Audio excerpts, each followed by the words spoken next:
आज है DSA in JavaScript का दूसरा दिन और आज हम इस एनाग्राम प्रॉब्लम को सोल्व करने वाले हैं। एनाग्राम क्या होता है? जब हम किसी एक स्ट्रिंग के कैरेक्टर्स को रीशफल करके दूसरी स्ट्रिंग बना देते हैं तो दोनों ही स्ट्रिंग आपस में एनाग्राम कहलाती हैं। हमें ये फंक्शन क्रिएट करना है जिससे हम जान सकते हैं गिवन टू स्ट्रिंग्स एक दूसरे की एनाग्राम है या नहीं। चलिए देखते हैं। मेथड 1 में हम सॉर्टिंग का यूज़ करेंगे।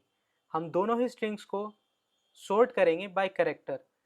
सॉर्टिंग करने के बाद दोनों ही स्ट्रिंग एक नई स्ट्रिंग में कन्वर्ट होंगी जो कि एक सॉर्टेड स्ट्रिंग कहलाएगी।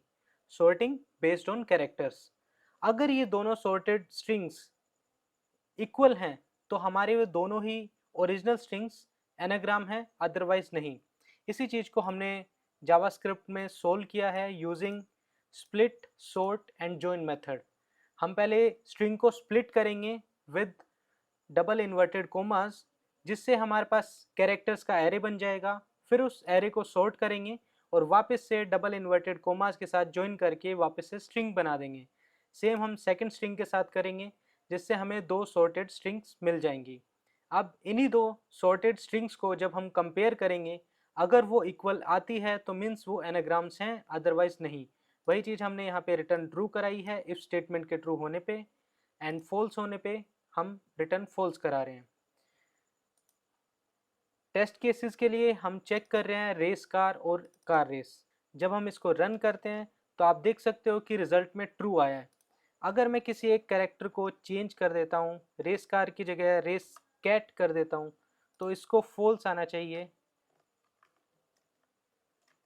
तो आप देख सकते हैं रिजल्ट में फॉल्स आ रहा है। चलिए देखते हैं इस मेथड की टाइम कॉम्प्लेक्सिटी और स्पेस कॉम्प्लेक्सिटी क्या बनती है। क्योंकि हमने स्प्लिट, जॉइन और सॉर्ट मेथड यूज़ किया है तो इनकी टाइम कॉम्प्लेक्सिटी कुछ इस तरीके से रहेगी। स्प्लिट मेथड की टाइम कॉम्प्लेक्सिटी रहती है big of N, sort method की टाइम कॉम्प्लेक्सिटी रहती है big of N log N, and join method की टाइम कॉम्प्लेक्सिटी रहती है बिग ऑफ एन। सेम हमारा सेकंड स्ट्रिंग के लिए होगा। तो जब हम इसकी टाइम कॉम्प्लेक्सिटी कलेक्टिवली निकालते हैं तो वो निकल के आती है big of N log N, और इसकी स्पेस कॉम्प्लेक्सिटी हमारी बिग ऑफ एन रहेगी। ये है सेकंड मेथड जिसमें हम ऑब्जेक्ट्स का यूज़ करने वाले हैं। हम दोनों ही स्ट्रिंग्स के यूनिक कैरेक्टर्स को ऑब्जेक्ट के अंदर स्टोर करेंगे एज ए की, और एज ए वैल्यू उनकी अकरेंस को स्टोर करेंगे। तो इससे होगा क्या, हम काउंट एस और काउंट टी में एज ए की यूनिक कैरेक्टर्स रख रहे हैं और वैल्यू में उनकी अकरेंस स्ट्रिंग में कितनी बार है वो रख रहे हैं। जब हम ये फॉर लूप रन करेंगे तो ये काउंट एस और काउंट टी फिल हो जाएगा।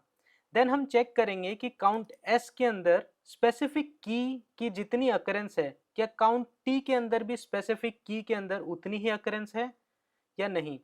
अगर ये फॉर लूप पूरा रन कर जाता है और हमारा बीच में ये सेटिस्फाई नहीं होती है, मीन्स हमारी दोनों ही स्ट्रिंग्स एनाग्राम हैं। लेकिन इसमें एक एज केस है। एज केस क्या है? फॉर एग्जाम्पल रेस कार और कार रेस टी, हम इन दो स्ट्रिंग्स को एनाग्राम चेक करने के लिए इस फंक्शन को देते हैं और हम इस फॉर लूप को चला के काउंट एस और काउंट टी बनाते हैं, और काउंट एस को उठा के हम चेक करते हैं कि उसके अंदर जितने भी कैरेक्टर्स हैं, जितने भी कैरेक्टर्स से ये काउंट एस बना है, क्या वो सारे काउंट टी के अंदर प्रेजेंट हैं विद सेम अकरेंस। तो ये आंसर देगा ट्रू। बट यहाँ पर टी स्ट्रिंग के अंदर एक और एक्स्ट्रा कीवर्ड है, एक और एक्स्ट्रा कैरेक्टर है, तो वो हमेशा मिस हो जाएगा। तो उस एज केस को हैंडल करने के लिए हम पहली लाइन ये लिखेंगे कि दोनों स्ट्रिंग्स की लेंथ इक्वल होनी चाहिए। अगर लेंथ इक्वल नहीं है तो वो एनाग्राम कभी हो नहीं सकते। हम इसको यहीं से रिटर्न फॉल्स करा देंगे। तो ये था हमारा सेकंड मेथड जिसमें हमने ऑब्जेक्ट्स का यूज किया है to store unique keys and their occurrences in string. अब इसकी टाइम कॉम्प्लेक्सिटी के बारे में पता करते हैं। क्योंकि हम दो फॉर लूप चला रहे हैं और हम स्ट्रिंग की लेंथ तक चला रहे हैं, मींस बिग ऑफ एन इसकी टाइम कॉम्प्लेक्सिटी रहेगी, और हम दो ऑब्जेक्ट यूज कर रहे हैं तो इसकी स्पेस कॉम्प्लेक्सिटी भी बिग ऑफ एन रहेगी। तो आज की वीडियो में सिर्फ इतना ही। नेक्स्ट वीडियो में मिलते हैं डीएसए का next question in JavaScript. Till then, keep learning.